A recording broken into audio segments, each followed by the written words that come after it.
नमस्कार दोस्तों, नमो भारत न्यूज़ में आपका एक बार फिर से स्वागत है। दोस्तों, आजकल की राजनीति में अपनी नई तरह की जमीन तलाशती वीएचपी अब एक नए और बेहद ही आक्रामक अवतार के साथ फिर से सामने आई है।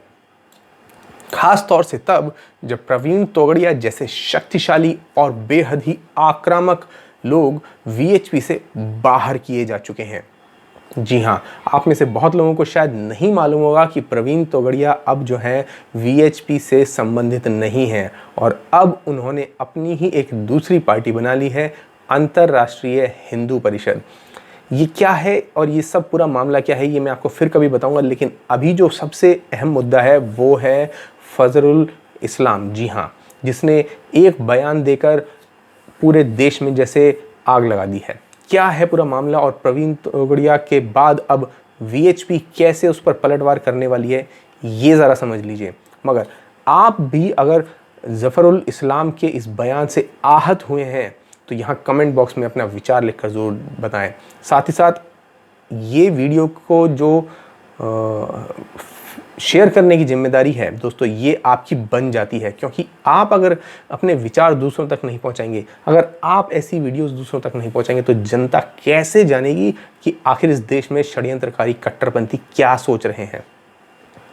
अब दोस्तों बता दूं, इसके चलते ही अब वीएचपी ने भी ठान लिया है कि हिंदुस्तान में अब फिर से हिंदुओं का वो स्वाभिमान वापस लौटा कर रहेंगे जिसे कांग्रेसियों ने कभी दमनकारी नीतियों के चलते छीन लिया था। इसीलिए अब कट्टरपंथियों की इतनी ताकत बढ़ गई है कि दिल्ली अल्पसंख्यक आयोग का अध्यक्ष हिंदुओं को खुलेआम धमकी देता है और मुस्लिम देशों की ये धमकी देता है कि अब वो वहां से आकर हमें यहाँ आकर सबक सिखाएंगे। सोचिए कि कतर की धमकी देता है कि वहाँ कतर से लेकर और अरब से लेकर मुसलमान देश के लोग यहाँ आएंगे और हमें हिंदुओं को सबक सिखाएंगे। इस तरह की घटिया बयानबाजी ये दिल्ली अल्पसंख्यक आयोग का ये अध्यक्ष देता है। इसलिए अब दिल्ली अल्पसंख्यक आयोग के अध्यक्ष इस ज़फ़रुल इस्लाम के खिलाफ विश्व हिंदू परिषद यानी वीएचपी ने देश भर में एफआईआर दर्ज करवाने की ठान ली है। और वीएचपी के प्रवक्ता विनोद बंसल ने कहा है कि देश के कोने कोने से एफआईआर दर्ज कराई जाएंगी ताकि एमएफ हुसैन की तरह इस्लाम को भारत में सिर छुपाने की जगह न मिले। ज़फ़रुल इस्लाम ने एक पोस्ट में भारत के हिंदुओं को अरबी मुसलमानों की धमकी दी थी। इस पोस्ट के कारण कल हिंदू सेना ने उनके खिलाफ दिल्ली पुलिस में शिकायत दर्ज करवाई थी। अब वीएचपी की भी इस्लाम के खिलाफ एक्शन में आ गई है और परिषद का कहना है कि ज़फ़रुल इस्लाम के खिलाफ वे देश भर के अलग अलग थानों में शिकायत दर्ज कराने का विचार कर रहे हैं। कोशिश की जाएगी कि इस्लाम के खिलाफ संगीन धाराओं में मामला दर्ज हो, क्योंकि वे विदेशी मुसलमानों का डर दिखाकर देश के हिंदुओं को धमका रहा है। बता दें कि ज़फ़रुल इस्लाम के खिलाफ देश के अलग अलग थानों में एफआईआर की बात विश्व हिंदू परिषद के जो राष्ट्रीय प्रवक्ता है वो विनोद बंसल ने खुद बताई है। इसके अलावा इसका जिक्र उन्होंने अपने एक ट्वीट में भी किया है। उन्होंने दिल्ली पुलिस को टैग करके इस्लाम के खिलाफ एक्शन की मांग की है और लिखा है, ऐसे देशद्रोहियों के विरुद्ध देश भर के थानों में इतनी शिकायतें दर्ज होनी चाहिए कि एमएफ हुसैन की तरह इसे भी भारत में सिर छुपाने की जगह ना मिले। इसके अलावा उन्होंने दिल्ली मुख्यमंत्री अरविंद केजरीवाल की चुप्पी पर भी सवाल उठाया है। ये तो खैर ऐसा धृतराष्ट्र है दोस्तों, मैं तो इसका नाम ही धृतराष्ट्र बोलता हूँ। ये ऐसा धृतराष्ट्र है जो आंखों से नहीं मुंह से भी अंधा है। जी हाँ, इसकी आंखें भी काम नहीं करती, इसके मुंह भी काम नहीं करता कि इतना बड़ा बवाल होने के बाद, हिंदुओं की इतनी बेइज्जती करने के बाद भी इसका ये नेता, इसकी पार्टी का ये किसी भी तरह से अभी तक इसको रिज़ाइन करने के लिए नहीं कहा गया है, इसको दल से बाहर नहीं किया गया है। सोचिए कितना दोगला नेता है ये अरविंद केजरीवाल, जिसके स्टैंडर्ड शाहीन बाग के लिए अलग हैं और अब ज़फ़रुल इस्लाम के इस बयान के ऊपर पूरी तरह से अलग है। अब लोग इससे पूछ रहे हैं कि कुछ तो बोलो माननीय अरविंद केजरीवाल जी, यह तो आपकी ही कृपा से संवैधानिक पद पर बैठकर एक अरबी दलाल की तरह भारत को धमकियां दे रहा है और आप चुप हो। क्या सोच रहे हो? कब कब कब आप इस पर एक्शन लोगे? क्या इस मामले को भी कन्हैया कुमार की फाइल की तरह दबाकर बैठने वाले हो? गौरतलब है कि इससे पहले विश्व हिंदू परिषद ने भी इस मामले पर ट्वीट किया था। उन्होंने लिखा था कि जाकिर नाइक जैसे आतंकियों के अनुयायी दिल्ली अल्पसंख्यक आयोग के चेयरमैन ने हिंदुओं के विरुद्ध इस्लामिक देशों के तूफान की सीधी धमकी दे दी है। जी हाँ, आपको बता दें कि इसने अपने पोस्ट में लिखा था कि इस्लामिक देशों से ऐसा तूफान लेकर आएंगे जो हिंदुओं को या हिंदुस्तान में सैलाब ला देगा। अब वीएचपी ने अपने इस ट्वीट में सुरेंद्र जैन का साक्षात्कार भी डाला है, जिसमें उन्होंने कहा है कि दिल्ली अल्पसंख्यक आयोग के अध्यक्ष जफरुल इस्लाम खान की देश में तूफान लाने की जो धमकी है वो 1947 की याद दिला रही है। संवैधानिक पद पर बैठा आदमी आतंकी भाषा बोल रहा है। केजरीवाल समेत सभी सेकुलर बिरादरी चुप कैसे हैं? क्या उन्हें ऐसे ही लोग मिलते हैं क्या?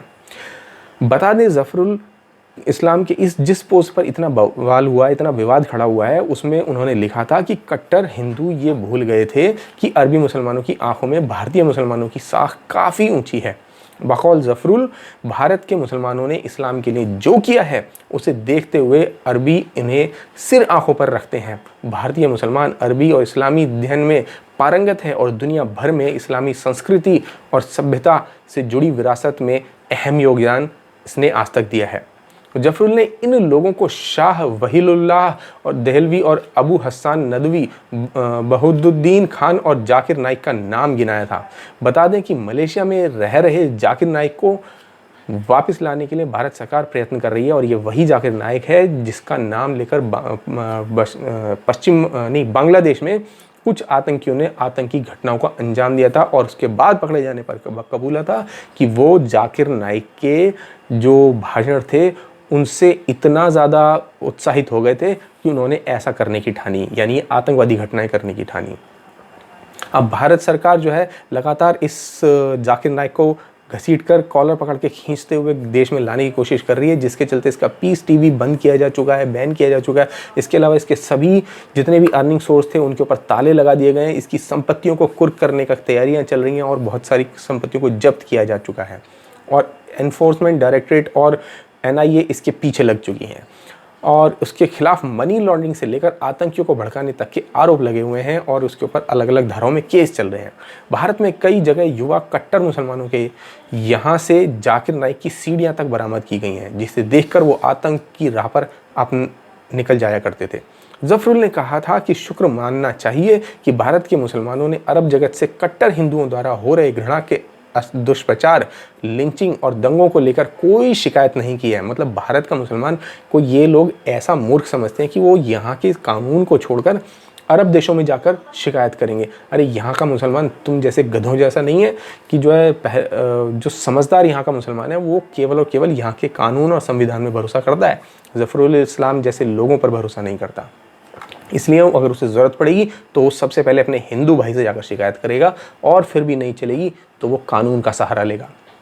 लेकिन इस देश में अभी भी ऐसे बहुत सारे स्लीपर सेल्स हैं दोस्तों जो इस समय पर निकल कर बाहर आ रहे हैं कुकुरमुत्ते की तरह, और ऐसे स्लीपर सेल्स को खोज कर ढूंढ कर निकालना के लेकर आना बहुत ज़रूरी है और ऐसी घटनाएं ही इन स्लीपर सेल्स का पता बताती हैं, जैसा कि इस जफरुल इस्लाम का पता बताया गया। जिस दिन ऐसा हो जाएगा उस दिन अरब के मुसलमान एक आंधी लेकर आएंगे, एक तूफान खड़ा कर देंगे। ये शब्द इस जफरुल इस्लाम के थे। ये हमारे देश के खिलाफ, हमारे ही देश के मुसलमानों को भड़काकर हमारे देश में उत्पात मचाना चाहता था। इसलिए मेरा तो मानना है कि आपको भी पर्सनल एक एफआईआर इस जैसे आदमी के खिलाफ करनी चाहिए जो हमारे देश को तोड़ने की बातें करता है। अब आपको बता दें कि कभी वीएचपी के राष्ट्रीय अध्यक्ष रहे प्रवीण तोगड़िया जब तक विश्व हिंदू परिषद में थे तो किसी कट्टरपंथी संगठन या किसी कट्टरपंथी विचारधारा वाले व्यक्ति की इतनी हिम्मत नहीं हुआ करती थी कि भारत में रहकर, भारत का खाना खाकर, भारत का नमक खाकर भारत की ही थाली में छेद कर दे और ऐसे बयान दे सके। मगर जब से चालाकी से तोगड़िया को वीएचपी से बाहर किया गया है तब से जैसे हिंदुओं के अस्तित्व की पहचान केवल आरएसएस ही बनकर रह गई है। मगर जफरुल इस्लाम के बयान के बाद से विश्व हिंदू परिषद में जैसे एक नई आग भड़क उठी है और वीएचपी फिर अपने तेवरों में आ गई है। लेकिन ये आग कब तक रहेगी कुछ नहीं पता, क्योंकि आज तो जो मीडिया है, जो कन्वेंशनल मीडिया है, वो सिर्फ आपको इरफान खान और ऋषि कपूर जैसे मीडिया के भांडों की खबरें दिखा रहा है। अरे इनका क्या है, ये तो आज खेलेंगे कल खेलेंगे उसके बाद चल देंगे, लेकिन देश में जो रहना है वो रहना है यहाँ के नागरिकों को, इस देश को रहना है, इस देश के धार्मिक लोगों को रहना है। यहाँ की संस्कृति को रहना है, यहाँ की संपदा को रहना है। इसलिए उन खबरों को छोड़िए, आप ये खबर जानिए और इस खबर को ज़्यादा से ज़्यादा शेयर भी कीजिए दोस्तों। आपसे यही आग्रह है। धन्यवाद। जय हिंद।